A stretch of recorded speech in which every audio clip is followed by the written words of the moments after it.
Então tu vê que eu era um homem preparado para o serviço.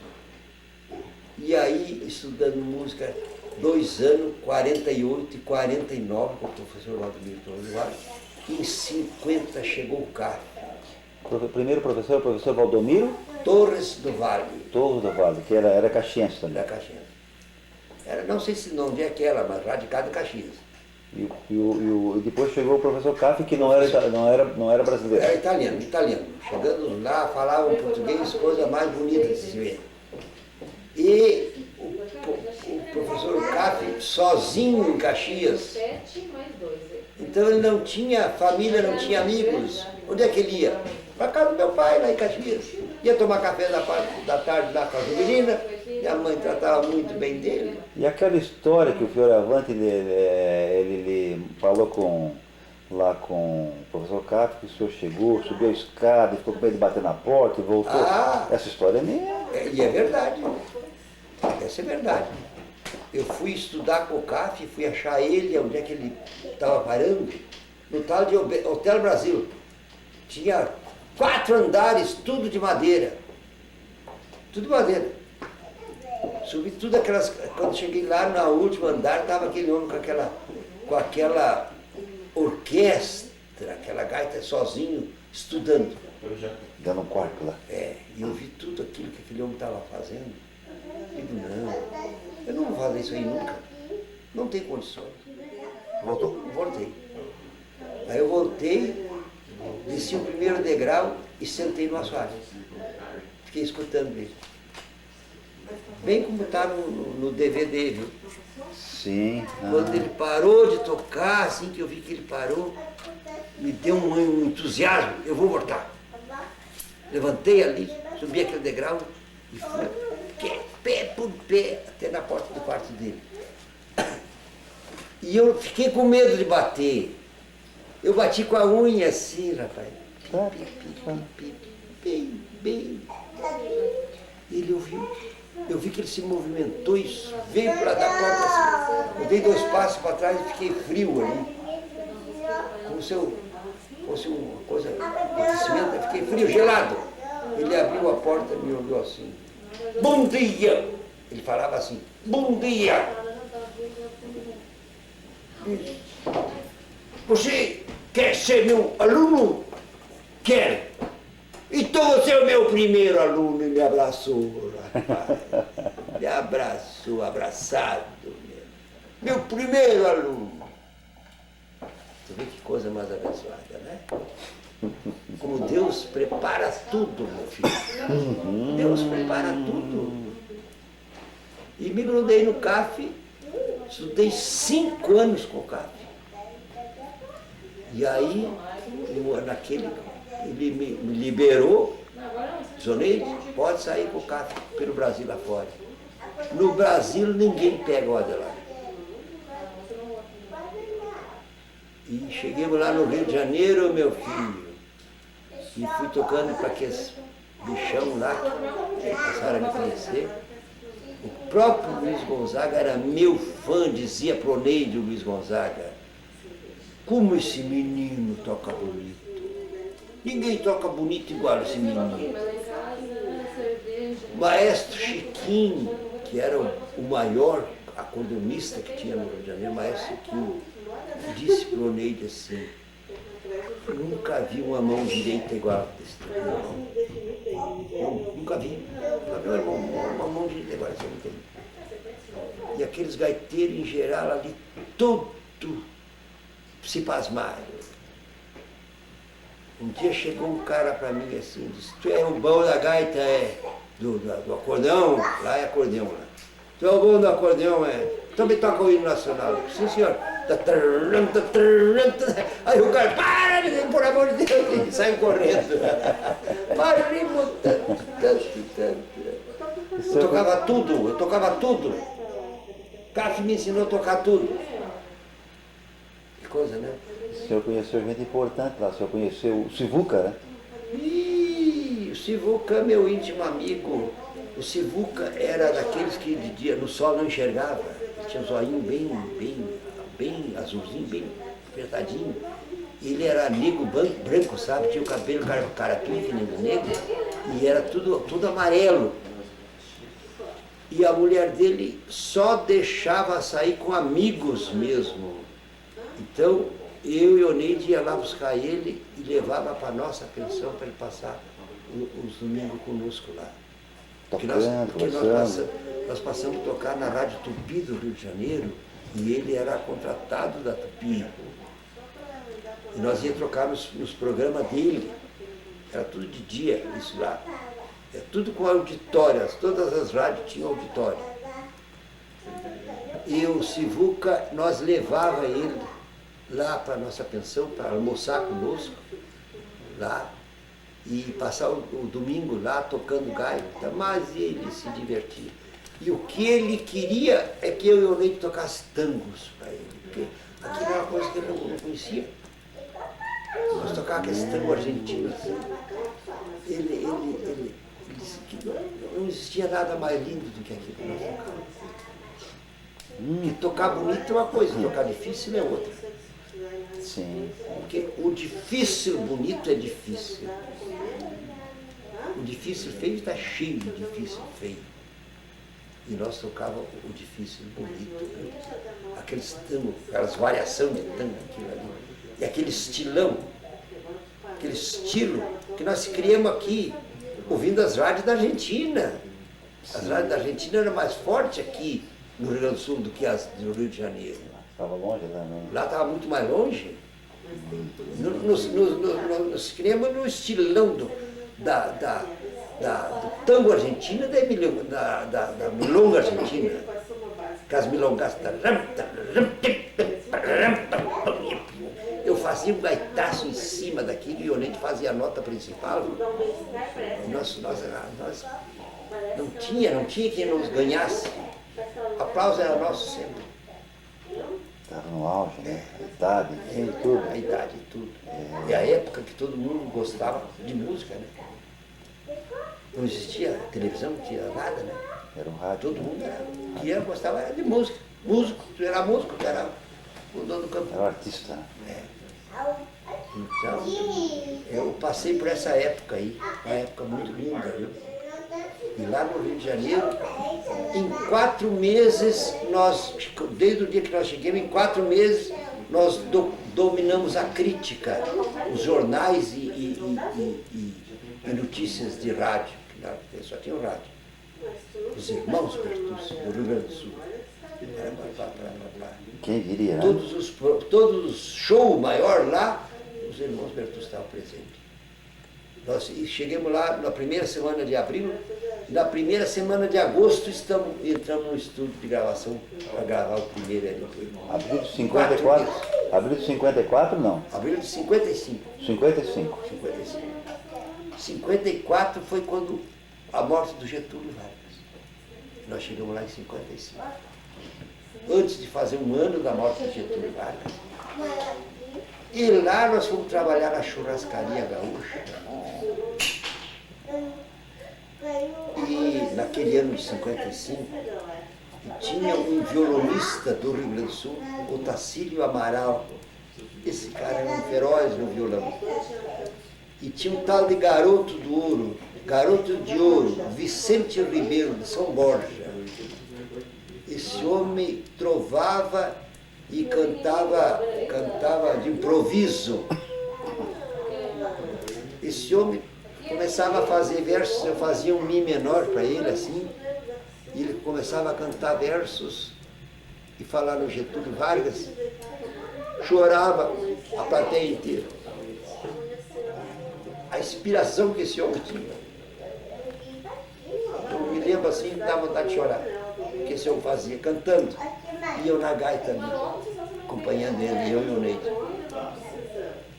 Então nós tivemos uma carreira artística, tudo comandada por Deus. O senhor tocou, já acompanhou, conheceu o Gil de Freitas também, né? Isso muitos anos depois, né? Depois também, mas tudo gente importante, grande. Sim, tudo nossos amigos. É. Bom, nós chegamos depois do Pedro Raimundo. Conheceu bastante Pedro Raimundo? Visitamos ele no apartamento dele no Rio de Janeiro. E ele nos confessou que aquele apartamento foi Getúlio Vargas que deu para ele. Disse, como é que eu ia ter condições de comprar um apartamento aqui no Rio de Janeiro, tocando essa minha gatinha? É sanfona, ele dizia sanfona. Com essa sanfona aqui, como é que eu ia comprar um apartamento térreo? Era um edifíciozinho de 5 andares, ele era o térreo. Ele é que tinha o pátio atrás, umas árvores para nós tomar chimarrão. Atrás da casa. Tomava o chimarrão, É. Então tu imagine ele sentado e disse, olha, graças a Deus, chorava, falava de tudo, chorava.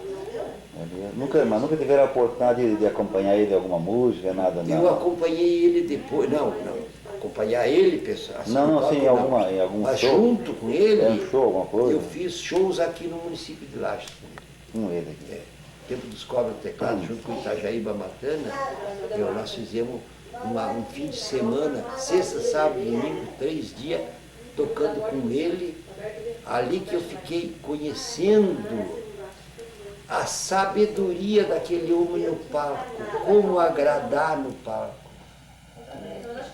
Ele tinha uma maneira de conversar, uma maneira de apresentar as músicas que ele tocava, que ele iludia as pessoas. E eu aprendi, por isso que eu não sou fera quando eu vou para o palco sozinho. Eu agrado porque eu copiei. Aprendeu com os professores? Aprendi com um baita de um professor chamado Pedro Raimundo. Entendeu? Então o Pedro Raimundo é antes que nós. Aí viemos nós, irmãos Bertucci, junto com o Paixão de Cortes, promovendo o primeiro baile gaúcho em Porto Alegre, viu? E aí nós com os CTGs subimos, nós ajudando os CTGs e os CTGs ajudando nós. O Paixão Cortes, o senhor teve uma grande amizade, até hoje, né? Até hoje. Ele inclusive vinha, ele procurava na sua casa? Não? Vinha, dormia aqui.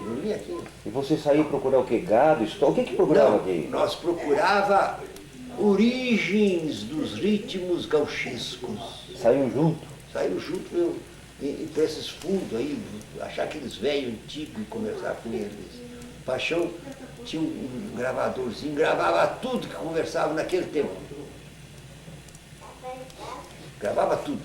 Depois ia para Porto Alegre e passava aquilo tudo para o papel. Então depois que nós se projetamos no Rio de Janeiro em 55 e 56, depois em 62 apareceu Teixeirinha.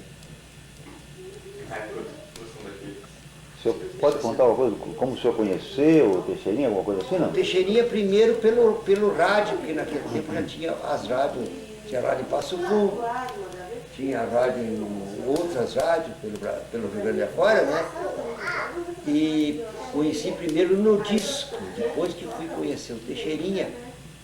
Não me lembro a primeira vez aonde, viu? Só sei que fizemos uma amizade tão forte que ele vinha para parar aqui. E ele trabalhava de operador de máquinas no DAER, Departamento de Estrada de Rodagem do Estado do Rio Grande do Sul. As máquinas da época ele sabia trabalhar com todas as máquinas, ele era chefe dos maquinistas do DAER. E ele saiu de Porto Alegre, da região ali, transferido para Passo Fundo, atendeu uma estrada em Passo Fundo. E aí, quando ele chegou em Passo Fundo, ele viu que era uma cidade grande e que não tinha uma sequer atração musical para nada. Ele convenceu um amigo dele que tinha um circo, daquele tempo circo de trovas, não era circo de tourada, nada. Era um circo de show. E trouxe para Passo Fundo. E ali ele cantava todas as noites em Passo Fundo no circo. E aquilo era cheio de gente para conhecer o Teixeirinha. O artista. O artista do circo. Estava começando. E ali é que os fazendeiros reuniram dinheiro para ele ir para São Paulo gravar. E ele foi e gravou um bolachão daqueles grandes assim, viu? Era uma música de cada lado. De um lado, ele gravou o Gaúcho de Soledade. E do outro lado, o comedor de batom, que ele chegou numa festa e desandou a beijar a mulherada e comeu o batom da mulherada. Mas era uma farra aquela música, viu? Divertida mesmo. Comedor de batom. E no lado A era Gaúcho de Soledade. Um shot muito bonito. Aquilo estourou em todas as rádios tocando. E pelo que eu vi, o senhor tem um fala do Teixeirinha aí, ou alguma coisa assim? Sim. Como é que ocorreu isso agora? Ele esqueceu do pala aqui, e aí ele cheguei lá em Porto Alegre e disse, Teixeirinha, muito obrigado, pala, que tu me deixou de presente lá. E ele não sabia o que dizer. Aí a Mary, Terezinha, já estava com a Mary. Aí a Mary disse, Teixeirinha, eu deixo aquele para lá que eu te dou o meu, porque eu não vou usar o meu nunca. Eu não uso pala de homem. E era igual? Igual. Então, aí ele disse, então eu te dou o pala, eu fico com o da Mary. Mas a Mary chegou a vir para cá com o Teixeirinha também? Sim, na fazenda? Vinha para cá, ficava aqui. Ficava aqui 2, 3 dias aqui. Ele pegava o trator aí, puxar lenha, fazer bobagem aí com os peões. Teixeirinha era o homem do serviço, rapaz. Era como o senhor, homem da lida, do campo. O homem da lida. Homem da lida, por isso que ele sabia fazer as letras. Porque ele conhecia a origem do trabalho, como se trabalhava. E aquela história da mãe dele, que morreu queimada, ela morreu em consequência dos ferimentos, né? Ela morreu em consequência. Mas ela não morreu queimada no fogo lá. Sim, mas ela morreu no hospital. Mas ele soube fazer aquela música que emocionou o Brasil inteiro. Emocionou o Brasil inteiro, coração de luto.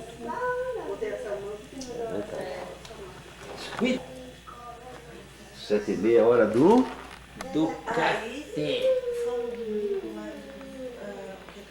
Tá, né? Vou até filmar o pessoal aqui da fazenda, a Adelar, meu afilhado lá, a Mariângela. E aqui essa figura aqui, o Reneu, né? O Reneu Francisco. Mas o Reneu, barbaridade. Tem que Reneu Francisco é o nome do Papa. Tem um padre agora para Papa Francisco, né? No mundo. Então por que os costumes do Rio Grande do Sul são um pouco diferentes dela? Os costumes do Rio Grande do Sul são por causa da situação política do Estado.